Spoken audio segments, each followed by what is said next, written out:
સાહેબની આજે આપણે કબીર આશ્રમની અંદર જે પૂનમ છે અને કરસદ સાહેબના સાનિધ્યમાં ભક્તોજનો બધા આપણે ભેગા થયા છે અને આજે આ સત્સંગનો જે લાવો છે એ મળવો ખરેખર મુશ્કેલ છે, કારણ કે સત્સંગનો જે મહિમા છે ને એ આપણા મહાન પુરુષોએ આને બહુ વખાણ્યો છે. કારણ કે બધી વસ્તુ ભૌતિક તો આપણી પાસે હોય, પણ સત શું એનો જો આપણને ખ્યાલ ન હોય તો એ આ તમામ જે ભૌતિક વસ્તુ છે ને એ એના નીચે આવી જાય છે. એટલે આપણા મહાન પુરુષોએ સત્સંગનો મહિમા છે ને બહુ ગાયો છે. સત સમાગમ તમે મૂકી દો બેવો. સંત સમાગમ હરિકથા, સંતોનો સંગ મળવાથી જ આપણને આ ભક્તિ અને મુક્તિનો જે ભેદ છે ને એ સમજાય. સંત સમાગમ હરિકથા, સંતોનો સંગ અને હરિકથા એ દુર્લભ છે આપણા માટે. એટલે આપણા મહાન પુરુષો આ જીવને ચેતાવે છે અને સત્યનો બોધ આપે છે. હે જીવ, તું આ ભૂલો પડેલો છો અને આ ત્રિગુણી માયાની અંદર પોતે તું તપી રહ્યો છો.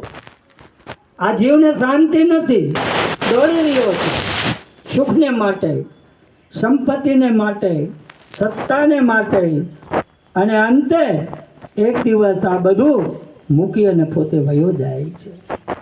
તો આપણા મહાન પુરુષો આપણને આ જીવને ચેતાવે છે કે હે ભાઈ, બહુ આ ટૂંકી જિંદગી છે અને એ ટૂંકી જિંદગીની અંદર ક્યારે આ શ્વાસો પૂરો થઈ જાય કહી શકાય એમ નથી.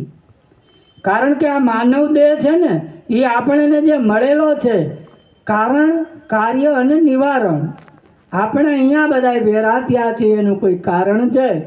એવી રીતે આ મનુષ્ય અવતાર જે આપણને મળ્યો છે એનું પણ કંઈક કારણ છે.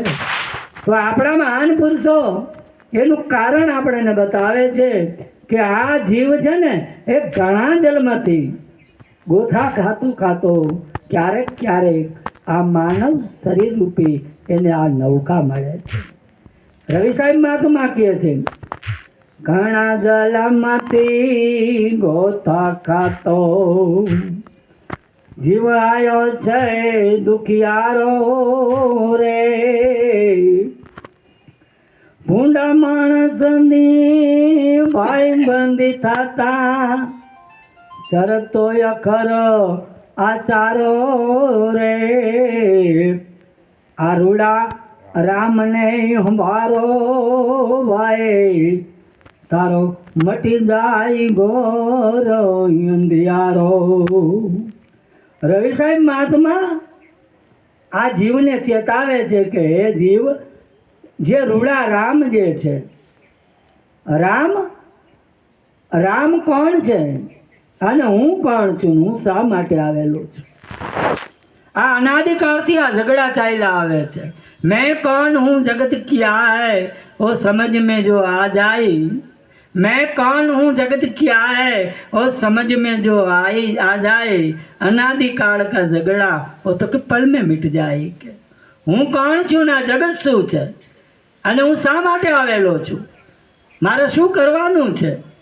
જો આ એક આપણને ખ્યાલ આવી જાય તો આ સંસારની અંદર આ સંસાર સાગર તરવો ને એક સરળ બની જાય છે.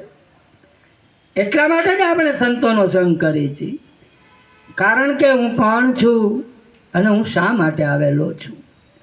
કારણ કે આ જીવ છે ને એ અવિનાશી તત્વ છે, આપણા મહાન પુરુષ જગાડે છે. અને બધાએ પણ કહે છે કે ઈશ્વર અંશ જીવ અવિનાશી. ઈશ્વર છે ને એ ખુદ અવિનાશી તત્વ છે. આ શરીરની અંદર જો કિંમત હોય તો આ જીવની છે. આ શરીર છે ને એ જીવ છે તો શરીર છે, જીવિત છે ને તો એની કિંમત છે. એટલે આ જે ઈશ્વરી તત્વ છે ને એ તમારો આત્મા છે અને એ આત્માને જ્યાં સુધી ઓળખો નહીં ત્યાં સુધી આ 84ના જે બંધન છે એ છૂટતા નથી. આ કટોકટની અંદર બોલી રહ્યો છે આપણા મહાન પુરુષો કહે છે, પણ આપણે એને ઓળખતા નથી. મંદિરમાં જાય છે, મસ્જિદમાં જાય છે, ગુરુદ્વારની અંદર જાય છે, તીર્થોમાં જાય છે. શા માટે? કે આ જીવ છે ને એ ભૂલો પડેલો છે. જેવી રીતે એક ભૂખો માણસ હોય ને, એ પોતે ધરાવવા માટે સવારમાં નીકળે ને એટલે નાસ્તાની ગલીઓમાં એ ફરતો હોય. શું કામ? ભૂખો છે. એવી રીતે આ જીવ છે ને એ ભૂલો પડેલો છે. એટલે મંદિરમાં જાય છે, મસ્જિદમાં જાય છે, ગુરુદ્વારમાં જાય છે, સત્સંગમાં જાય છે, પણ જ્યાં સુધી એ પોતે પોતાને નહીં ઓળખે ત્યાં સુધી આ તૂષણા એને મટવાની નથી.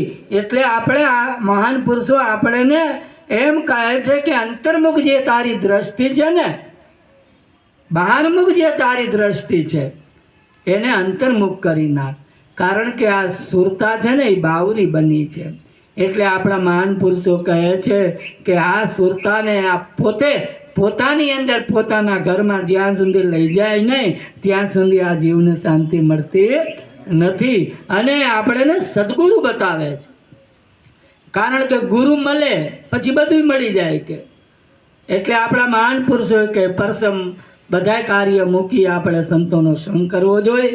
અને સંતોના ચરણની અંદર સાનિધ્યની અંદર ગયા વિના આપણે ભક્તિ અને મુક્તિ જે કાંઈ છે એનો ભેદ આપણે જાણી શકતા નથી. એટલે સંગત કીજીએ સાધકી હરે આપકી વ્યાસ, થોડી સંગત કુસંગ કી કે આઠે પોર ઉપાધ કે. સંગ જો કરવો હોય ને તો સંતોનો કરજો.